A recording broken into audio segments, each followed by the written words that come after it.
Assalamualaikum, selamat pagi, selamat siang, selamat sore, selamat malam. Kami dari kelompok 7, beranggotakan saya, Miss Adrian Alimani Bosondro, Braining Darto Giovanni, dan Muhammad Bilal Fizar Abdullah Mitra, ingin mempresentasikan untuk proyek kami di untuk UAS ya, untuk implementasi linked list dan mungkin boleh langsung dilanjut, Bilal. Ya, perkenalkan nama saya Muhammad Bilal Fizar Abdullah Mitra. Pada proyek kedua ini kita akan melanjutkan dari program proyek 1. Kita akan memberikan beberapa fungsi-fungsi tambahan agar kita dapat menggunakan penginputan dan output barang dengan sistem linked list dan binary tree. Fungsi pertama itu adalah tambah ke list. Pertama-tama kita mengenulkan semua pointer-pointer agar tidak floating, dan setelah itu kita akan menginisialisasikan dulu karena pointernya menjadi head pointer. Setelah itu kita mencari letak yang tepat untuk pointer tersebut.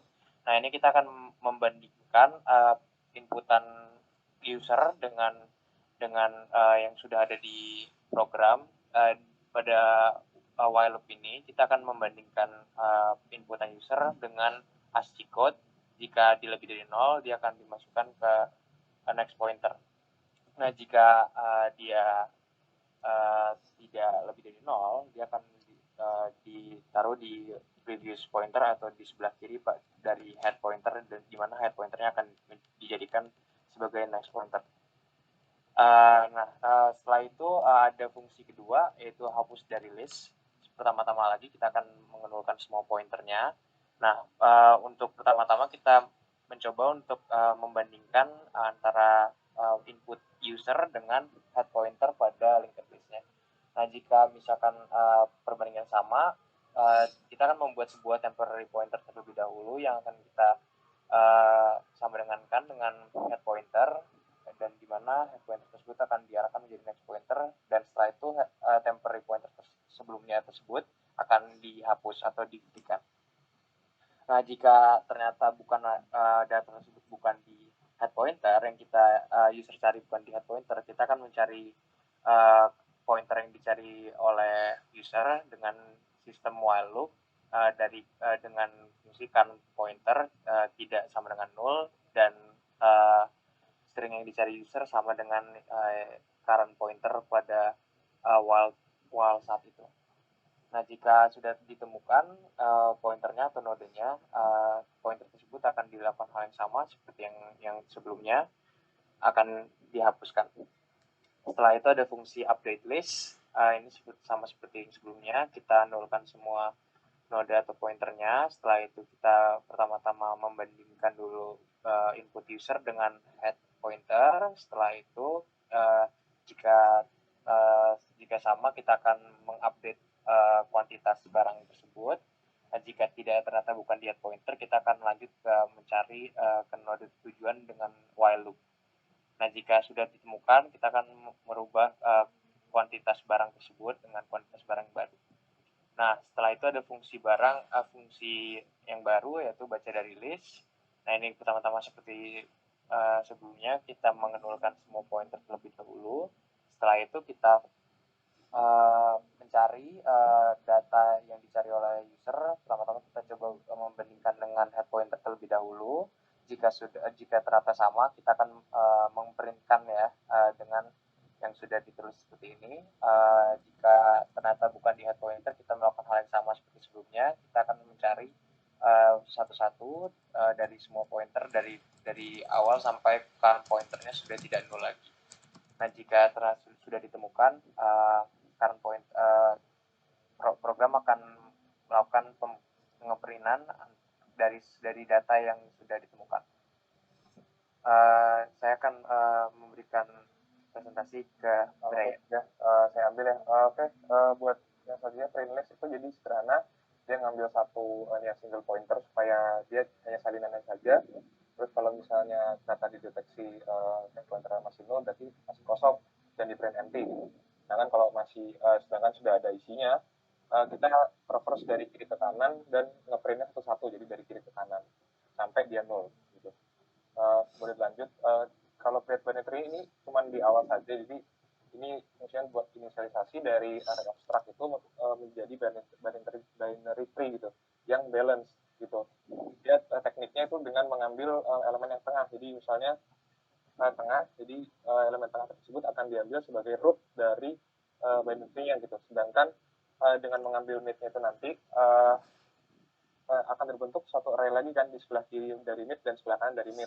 Nah, yang kiri dari dan kanan tersebut itu akan direkursifkan kembali gitu. Jadi fungsi ini bentuknya mereturn dengan ini apa namanya mereturn binary yang sama gitu.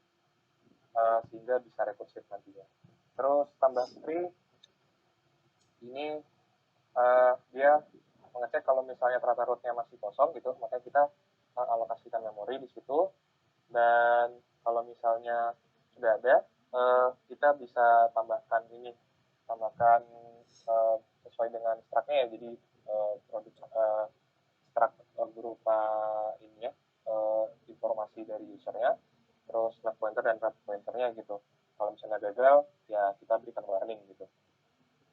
Terus kalau misalnya ternyata udah bisa, kita cari lagi. Ini juga bentuknya ini ya apa namanya rekursif ya. Jadi kita cari misalnya kalau ternyata input user itu secara namanya lebih kecil daripada node yang diperiksa, itu kita akan traverse ke left-nya, sedangkan kalau tidak kita traverse ke right-nya seperti itu. Lanjut lagi yang ke bawah yang hapus ke kiri. Itu kita inisiasikan dulu pointer yang temporary gitu ya buat node. Nah, sedangkan base case-nya itu nanti kita bakal return pointernya itu karena ini yang bakal dipakai secara rekursif juga. Kalau misalnya inputnya secara alfabetik masih lebih kecil daripada apa yang diperiksa, berarti kita mencarinya itu ke kiri kan, makanya kita akan panggil kembali fungsinya dengan mengarahkan pointer itu ke kiri seperti itu. Sedangkan kalau else berarti kalau misalnya lebih besar secara alfabetik ya. Nah, kalau misalnya lebih besar dan ternyata ID-nya cocok gitu, maka kita akan hapus node itu dan node itu tuh akan kita sambungkan gitu dengan node yang ada gitu. Karena kan ini kan agak lebih ribet ya, jadi agak lebih susah gitu dalam implementasinya. Makanya ada 3 ini. Kalau misalnya yang di sebelah kiri ternyata 0, berarti apa namanya kita free saja yang ininya root pointer tersebut gitu, dan apa namanya dan pointer temporary-nya ini akan mengambil yang sebelah kanan seperti itu, karena yang kiri kan kosong tadi ya. Sedangkan yang kedua itu kebalikannya, dan yang bawah itu kalau misalnya node itu punya satu sebelah kiri dan kanan, nah itu makanya prosesnya agak lebih memakan waktu. Sedangkan kalau misalnya yang bawah itu pencarian sebenarnya. Jadi kalau misalnya itu mirip sama yang atas tadi, kalau misalnya ID ternyata belum cocok, kita harus melanjutkan pencarian kembali seperti itu. Boleh dilanjut, Brian? Oke, baik. Selanjutnya kita bahas soal fungsi update tree. Jadi di sini tuh kalau misalnya udah nyampe di ujung dari tree, dia bakal return RPTR, karena RPTR itu bakal sama dengan nodes. Terus kalau misalnya nanti udah ternyata ada di node pertama, langsung aja di rewrite dari kuantitasnya, karena bakal diperbaruin di kuantitas. Terus kalau misalnya ada nantinya di sebelah kiri, bagian sebelah kiri dari tree itu, dia bakal ngulangin fungsi yang sama.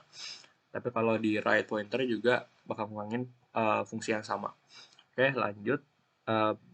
Langsung ke baca dari tree aja. Baca dari tree itu dia sebenarnya mirip kayak yang tadi, cuma kita itu ngecek kalau misalnya dia udah di ujung juga dia bakal return RPTR. Terus kalau misalnya ada di sebelah kiri juga sama, dan lanjut ke sebelah kanan juga bakal sama. Langsung aja ke print in order. Jadi print in order ini mirip seperti apa yang kita sudah pelajari di bagian binary tree. Jadi ada print in order, ada yang post order dan lainnya. Tapi kita di sini memakai print in order karena mulainya dari kiri sampai ke kanan. Lalu kita node check, ada fungsi node check. Node check itu hanya untuk mengecek di masing-masing node apakah ada cabang atau tidak, child atau tidak. Sepertinya udah itu saja yang saya akan saya akan jelaskan. Selebihnya mohon maaf apabila ada kesalahan dari kelompok kami. Terima kasih.